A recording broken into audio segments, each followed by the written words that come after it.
Hi, I'm Joe from Scroy Innovations with our night product line. I want to show you our Brute Force Prairie Shore 4 kit. Inside the box, you're going to get a sticker. This is for our new products coming out. Installation instructions, you're going to find this video, a link to it on our website right under the product that you just bought. Here's the hand lever, the mounting bracket for that hand lever, the actuator, the lid for the actuator. This plug goes in where you removed your electronic actuator and your cable. Let's put it on the bike. Remove these two plastics. This plastic has 4 screws. This plastic has 3 screws. This plastic also has the power outlet with wires connected. Be careful not to wreck those wires. Now that you've removed these two plastics, you can remove the electronic switch. These 3 screws here need to be removed to get this off. With those 3 screws removed, this can come off the handlebars. Follow this wire down and disconnect the 2-pin connector right here. So now we're going to remove this switch and install this mounting bracket. This wire comes out just like that rubber grommet there. If there's a bracket here, just unscrew it and remove it, and then remove these 2 screws here to get the switch out.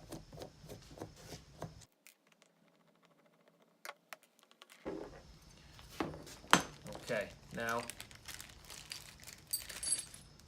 take this,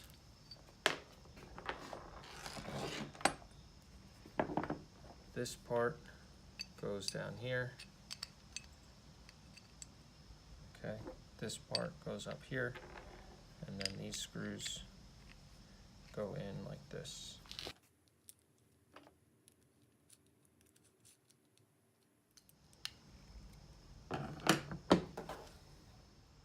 If you're going to be going underwater all the way up to the handlebars, before you put this on, put a little silicone around it, and then this part here, you can take this rubber grommet off and glue it back in here and put some silicone around it in order to keep that part waterproof too. Now I'm going to install this back on throttle using the 3 screws that you removed earlier.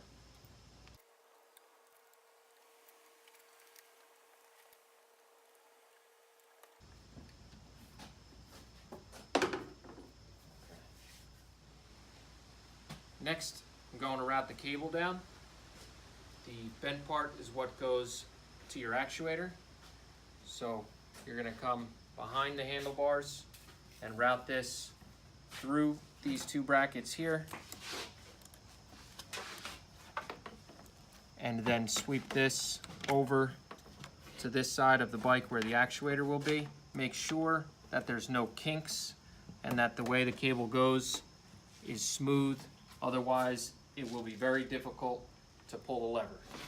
See, I have this here now.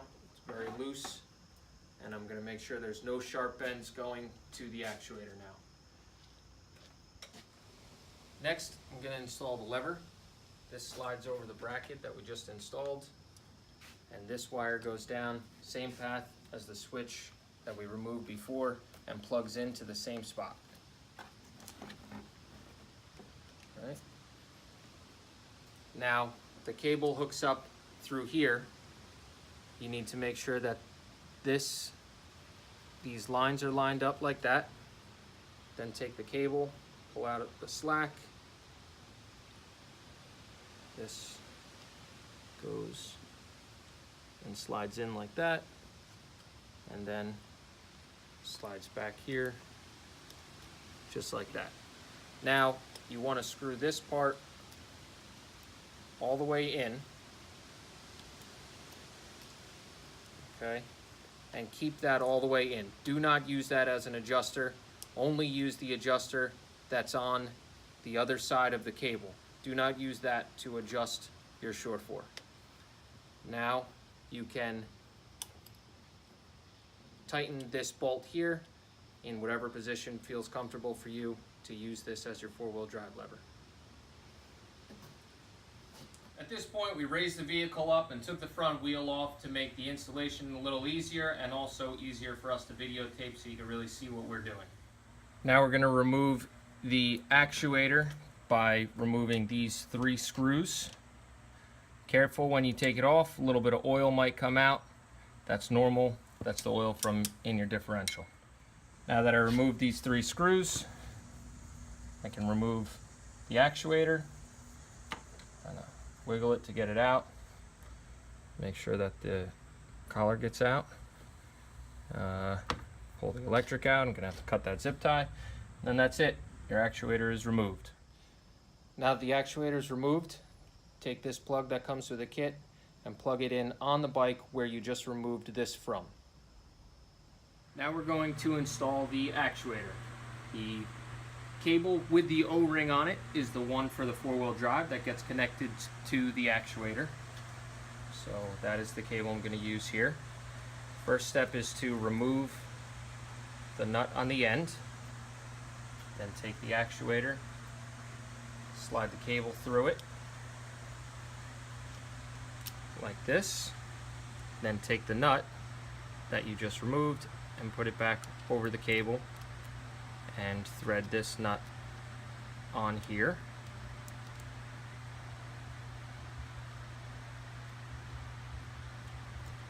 Like this. Get that threaded down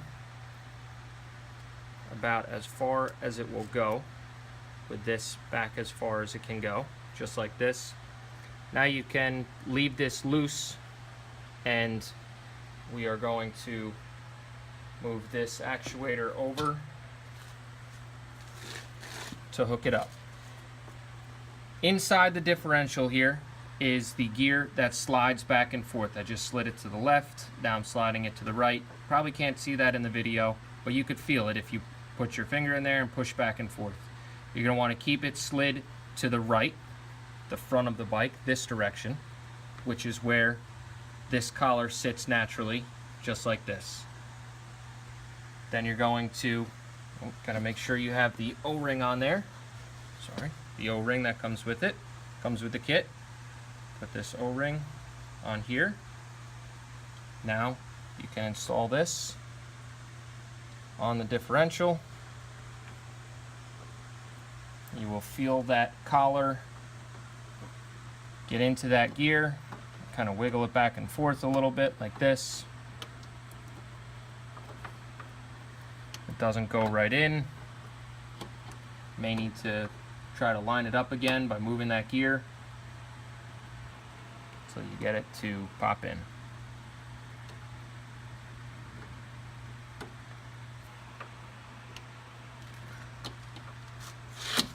Just like that. Now you can use the 3 screws that we have provided and mount this to the differential. You can install those 3 screws now. Now we have tightened down the 3 screws that hold the Shore 4 actuator to the differential. Next step I'm going to do is secure the cable in place. I'm going to put a few zip ties around it to keep it secured. I'm keeping it away from the exhaust. You can see how I'm routing it here. Path of least resistance, no bends, no kinks. I'm going to put another zip tie around it up here, and that'll be good to hold it secure.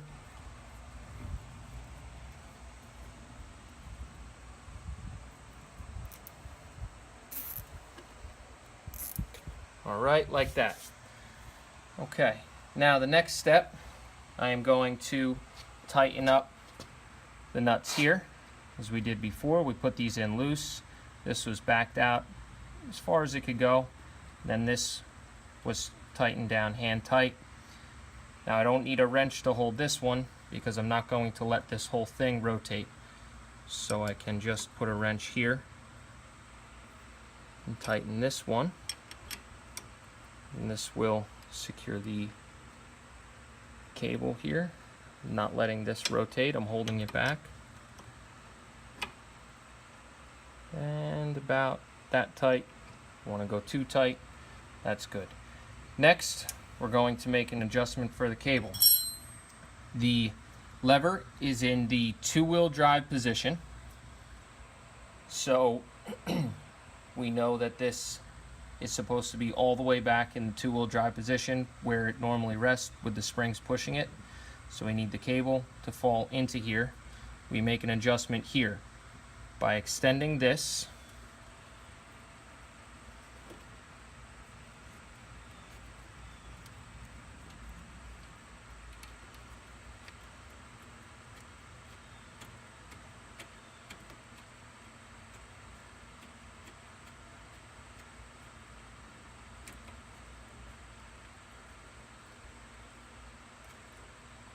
Just like that. Now we extended this. It shortened this so that the cable is where it needs to be in the two-wheel drive position. I don't really like the bend there. I'm going to make a little adjustment here.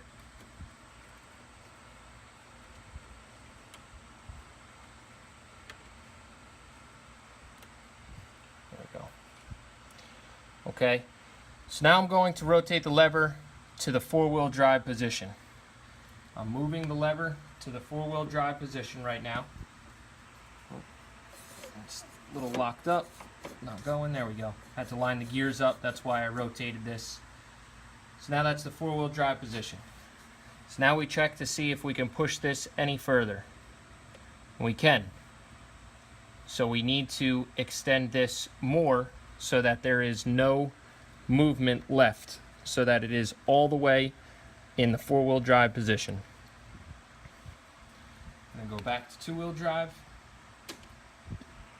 I'm going to extend this a little more. I rotate it back to the four-wheel drive.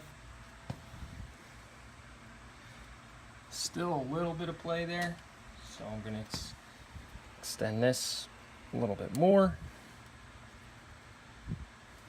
We're still all the way in the two-wheel drive position. It's not, even though I'm pulling on this and shortening the cable, I'm not pulling it out of the two-wheel drive position. I'm rotating it to four-wheel drive again. And that's it. It's as far as it can go.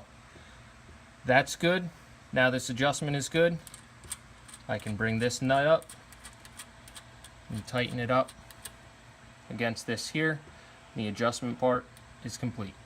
Now that we have the Sure 4 adjusted properly, this tightened down, the cable ran, everything's complete here except for the lid. So make sure you put the supplied O-ring in the lid, fits right in this groove. Line the lid up and install the 4 screws supplied. On the next step, we can put the 2 plastics on the front here back on. Now I have everything back together. I just wanted to show that I cut into this plastic just a little bit because with the handguard on here I had to have the lever up higher, but if you don't have a handguard you can lower the lever down more and you wouldn't have to cut into there. Or if you have the handguard you could trim the handguard a bit in order to get the lever a little lower. But that's it, everything's installed, and your Sure 4 kit is complete.